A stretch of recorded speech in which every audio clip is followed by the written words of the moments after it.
Your Sunday, the last few days have been beautiful. Enjoy today while you can. Why is that?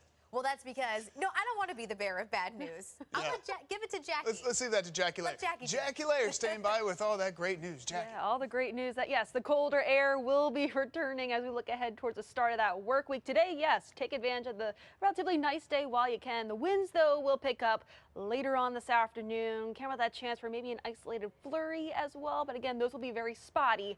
But overall, we're tracking seasonable high temperatures back to the mid-40s today. Bitter cold wind chills. Look ahead towards tomorrow. Yes, it's going to be a cold start for that Monday morning commute and milder by the middle of the work week, so something to look forward to at least just in time for St. Patrick's Day. But here's a view of those current temperatures to kick off your Sunday morning. Upper 20s for Jaffrey, 30s though elsewhere. We're just shy of 40 degrees right now in Boston, upper 30s as well along the south coast and the Cape and the Islands. Those winds much lighter compared to yesterday morning. Those winds between say 5 to 10 miles per hour, mainly out of the west.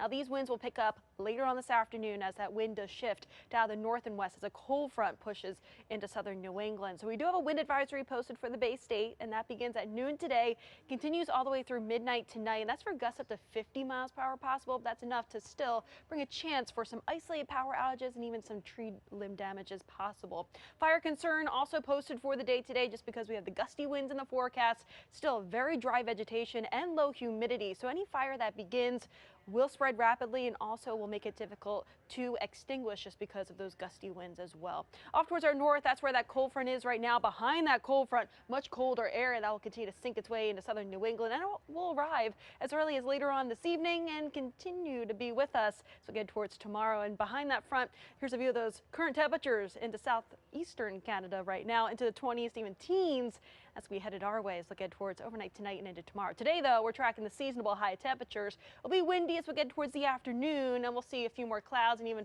a chance for a few of those flurries and maybe even a few sprinkles later on today. Tonight, though, we're tracking those overnight lows really taking a nosedive back into the teens for many locations. Will be cold and windy. Those wind chills also will be sub-zero as we get towards tomorrow morning. But let's time out when we're tracking the potential for a few of those sprinkles. This is a view of 2 p.m. this afternoon, a few of those sprinkles popping up, maybe even a chance for a few of those isolated flurries as well. But again, very spotty. Not everyone will be seeing those. Behind that cold front, much colder as we get towards tomorrow morning into the teens. As we get towards tomorrow afternoon, eventually only warming back up mid to upper 20s. Now let's talk about wind chills. This is a view of wind chills 7 a.m. tomorrow morning. We're looking at sub-zero wind chills for many locations, but thankfully those get a little bit better as we look ahead towards the afternoon. So some improvement, but still single digits to low to mid-teens in terms of feels like temperatures as we look ahead towards tomorrow. Now also, we're tracking highs into the upper 20s Monday, low 40s Tuesday, then finally back to around 50 as we look ahead towards Wednesday, just in time for St. Patrick's Day. And the 50s do stick around